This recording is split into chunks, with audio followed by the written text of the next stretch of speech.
What's up guys, it's Will back again, and today's review is the Disney Parks exclusive KYLO REN The Last Jedi lightsaber. I know that's a mouthful, but as of me recording this video, that's the best product title we have to work with. This saber also goes by the names Disney Park Saber, Disney Kylo Saber, and other similar names, but I'm trying to be as official as I can here. Either way, this lightsaber replica has seemingly been in high demand for KYLO REN cosplayers and general lightsaber and collector enthusiasts, but it may have flown under the radar for casual collectors, so let's start with a brief rundown of the saber itself. So this saber is a Disney created and of course officially licensed Star Wars prop of Kylo Ren's lightsaber in the upcoming film Star Wars The Last Jedi. This saber can only be purchased at a Disney park in Florida or California for the price of $179.99 plus tax, and is currently not available for purchase online or over the phone. You literally have to go to a Disney park to grab one of these. I obtained mine through the Knights of Ren Facebook group, where an awesome member named Michael Letney purchased one of these sabers and sold it to me at cost plus shipping, with the total coming to around $228. So if you're in the market and plan to buy one of these without heading to a Disney park yourself, plan to pay around $220 at minimum in order to cover the seller's shipping costs.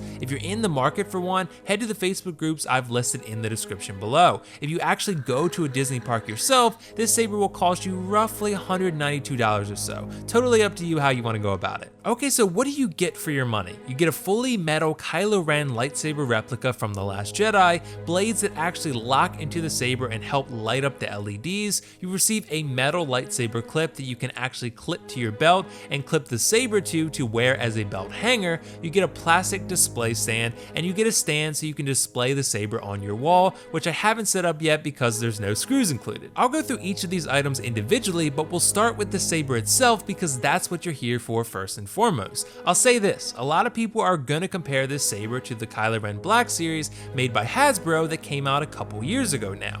I don't have a Black Series anymore to compare this Park Saber to, but I did own one for a while, and I personally believe that the Park Saber is ultimately a superior saber and is actually a little more bang for your buck. The Black Series is going for about $140 or more right now, and the Parks will cost you around $220. That $80 is a big difference, yes, but I think based on what you get as a total package with the Parks, I recommend it over the Black Series. I think the biggest selling point for the Park Saber is the design of the hilt and the removable blades. One big drawback of the Black Series was that the blades were literally locked into the emitters, and you simply cannot remove them without some serious modifications. The Parks incorporates a new setup where the LEDs are actually housed in the blades themselves, and in order to activate the saber, you simply put the blades into the emitters, lock them in, and flick the middle switch up to ignite. I love that this hilt can be bladeless because I really do love the paint job and the very sturdy construction and overall design. This saber can absolutely be used as a belt hanger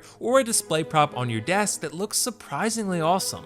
The Black Series you can't wear as a belt hanger because the blades aren't removable, so from a cosplay practicality sense, the Parks is vastly superior to the Black Series because the removable blades give you way more flexibility. Generally with these consumer level, largely produced props, you don't get the best quality construction and design, but I have to say that I honestly didn't expect to like this hilt as much as I do. I think the paint job greatly exceeded my expectations, and ultimately this hilt feels and looks totally legit. I think that if you're serious about your KYLO REN cosplay, or you're going for 501st approval like I am, then you're gonna need a movie accurate saber like this one, especially if you want a belt hanger, and this is the perfect saber to do that with. So the clip that comes in the box with the saber is certainly serviceable, it's okay, but it's not really all that accurate, and you can't actually screw it onto any belt because it's designed with a mechanism that straps onto your belt. What I recommend doing is purchasing a JJ Industries saber clip like the one you see on my belt now. It's a fully metal, movie accurate, and a way better designed clip, and the best part is, it works perfectly with the Park Saber. Match made in heaven right there. So transitioning back to the hilt itself real quick, it's actually heavier than you think it'd be. It weighs roughly 3.5 pounds, and that can be a bad thing in terms of how it weighs down the belt it's hanging on, but it can be a good thing in terms of the quality of the design.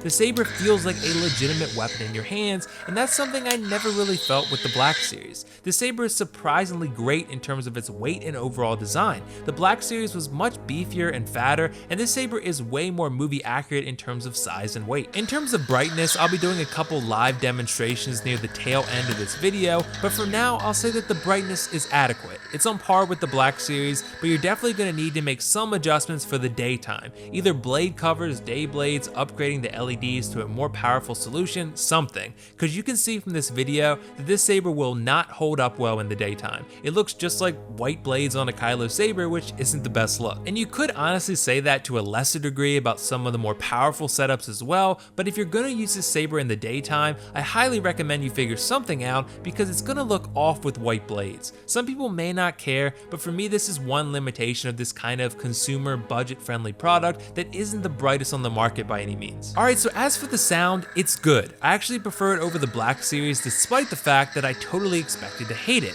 I wouldn't say that it's amazing, but I would say that it's certainly serviceable and will satisfy a lot of people that are just looking for a saber with some nice KYLO REN sounds. For me personally, I'm probably going to upgrade the sound at some point. I'm probably going to hire a smith to give me a little more volume and of course some different sound fonts, but I'd say that the sound in this saber now is alright. It's not awful. It's similar to the cheap Disney Store sound, but I'd say it's a level up from that in terms of quality. Here's one thing to note though, this saber will literally shut itself off after 45 seconds if it's left unattended. It won't just shut off on you for no reason, but if you set it down or it's just sitting stagnant for 45 seconds, it will turn itself off. I think this is a system designed so kids don't destroy the battery life, but I could see this being a mild annoyance for some people who set their saber down for like 45 seconds and have to go and reignite it every time. It was definitely annoying for me when I was filming this video, I'll say that. While we're on the topic of batteries, the battery compartment is housed inside the pommel below. You'll screw off the red pommel on the bottom and pull out the battery compartment. It takes 3 AA batteries, and once you put those in the slots, you just slide the compartment back up in the saber and re-screw the pommel back on. Easy peasy. I do recommend you buy rechargeable batteries though. I'll leave a link in the description below for those as well. It'll save you lots of money in the long run. So let's jump back to the accessories that come with the saber real quick before the live demonstration. So the plastic desk stand that comes in the box is actually something I really like. It's plastic and obviously not amazing quality, but I've actually been displaying my saber on it and I generally like how it looks. It's not the most eloquent design and the saber doesn't fit on it like a glove by any means, but I think it's a nice accessory overall to include in the package. The wall stand seems to be of good quality, but I really do hate how they don't include the screws. They do include brief descriptions that give you an idea on how to install the stand, but how difficult would it have been to just include a couple screws? I'm sure they're real easy to find, but still, that's something that should probably be included for the customer. It just seems like an odd exclusion. The saber also comes with some blade plugs, but I really don't like these at all. I'm gonna leave a link to the PH Props plugs that you're seeing in this video down in the description below. Sanded and painted ones will cost you roughly $40, but they really are worth it considering they look cool and they protect your locking mechanisms in the emitters. The included blade plugs are cheap and not the best. As for the blades, this is definitely not a dueling saber. The main blade measures at roughly 37 inches in length and the 2 side blades measure at roughly 6.5 inches in length. These blades can absolutely not withstand heavy contact and will almost certainly break if you smash them against things. I think they're fine in terms of brightness, but considering the LEDs are housed within the blades and they're fragile to begin with, take great care with the contact you expose them to. With the side blades, you simply put the blade into the side emitter and twist until it's locked in. For the main blade, you have to click the center button, remove the cap that locks the blade in, and simply slide the main blade into the emitter. Once you do that, you screw the cap back on and twist once to the right and you're all set. Now that we've discussed all the details, let's get to a live demonstration of the saber. This should give you an idea of everything I've gone over so far, but in real time. Let's take a look. Alright guys, so now we're going to do a live demonstration of the saber. I'll try to roll through these instructions as quickly as I can considering you've already seen most of that anyway, but it's good to have a refresher nonetheless. So obviously there's removable blades, you're not seeing any blades in it obviously. So to get the blades on first, let's do the cross guards before we do the main blade. So like I showed you before, you take the side blade, it has little things that lock in, you slide it in, you twist, you won't hear a click or anything, it'll just lock in. Same with the other side. If I can get it in there. There we go. Slide it in, lock, turn and twist, and then you got it. Okay, for the top blade, see this piece, twist it off, take that off, take this main blade, stick it down in the main emitter, if I can get it there. All right, it locks in, take that piece back, slide it back on top, lock and twist in. Then you give one final twist to the right and you're ready to go. I'm just going to show you how this looks in a normal, naturally lit house. All right, here's the sounds, a couple different swing sounds.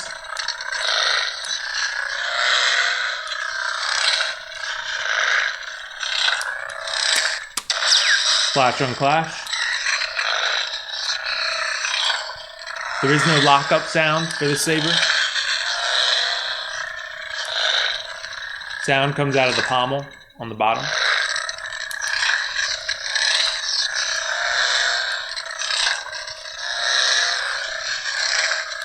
Pretty responsive, I'd say, for the most part. When you turn the saber, swing the saber, it sounds like you're swinging a saber, so that's a good thing. Just like the Black Series, pretty responsive in that way.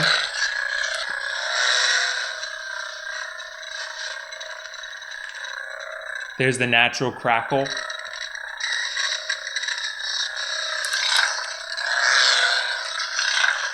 The natural hum, so to speak. And deactivation one more time. All right, so one heads up with this, with the staggered ignition, you know, where the top blade comes on, then the side blades. The Black Series did this. They're pretty much on par with each other, I'd say. The staggered ignition on this one isn't the best, but neither is the Black Series to begin with. It's kind of like the sound kind of plays after the crossguard LEDs activate. So the top blade will activate, crossguards activate, and then the sound kind of plays after that. So it's not really perfectly in sync with one another, like with the sound and the LED flashing at the right time the sound, you know, plays and activates. So I'll show you that real quick. So you can kind of see it's kind of out of alignment. I'll do it one more time.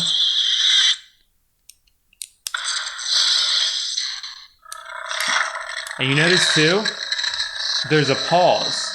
I showed you that in my my own clip, but there's a pause in there. Like right when you activate, I'll show you.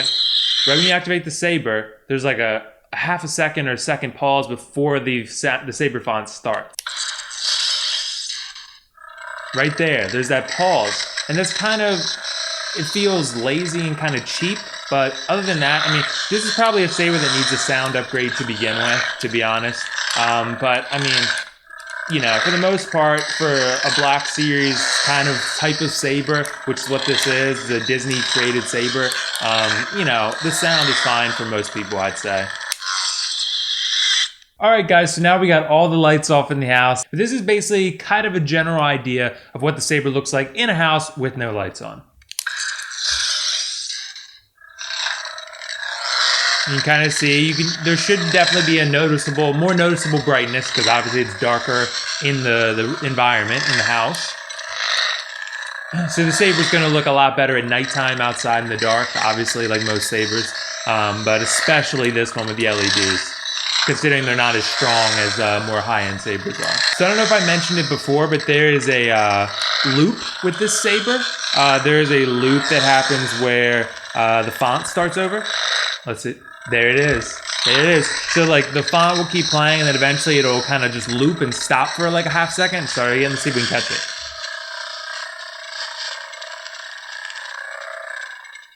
There it is. See? But the font like loops and kind of starts over for a second. So that's definitely kind of a weird thing. For this quality of saber though, for the price you pay for this, I think it's fine. But I think this saber does need a sound upgrade, probably an LED upgrade too. It's a really nice saber for what it is. It's definitely bright. If you're not looking to do those things, you can still buy this saber and still be plenty happy with it. But for me, I think I will probably be looking to update and upgrade this one, you know, with a smith or something along those lines. Okay, so I'm gonna take this saber outside probably like 4 or 5 hours from now, but for you it'll be like 10, 15 seconds. Show you what it looks like in the pitch black dark outside, where it's probably gonna look its best. Well, definitely it'll look its best. All right guys, so we're out in the pitch black dark. You probably can't see me at all right now, but that's okay because you're about to. Let me ignite this saber and show you what it looks like in the pitch black dark outside. Do some spins.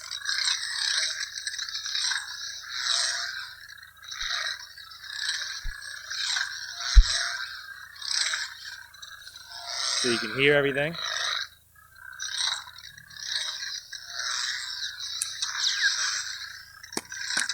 Flash on clash again. So you can see the brightness. I like the growl actually on this saber quite a bit. I actually really do like it more than the Black Series. I like how it growls. It seems a little more menacing, a little more violent, like KYLO Ren, so I like it. Flash on clash. Here's the growl.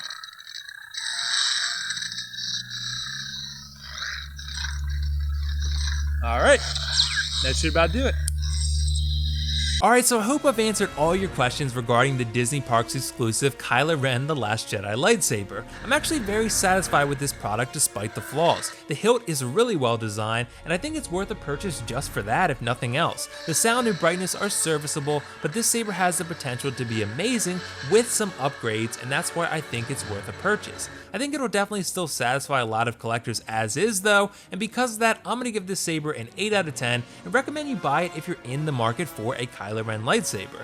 Either way, if you have one of these sabers, make sure to let me know your thoughts on it in the comments below. And if not, let me know whether this product interests you or not. I'd love to hear your thoughts. That's all for now though. This is WillFoxification signing off. See you in the next review.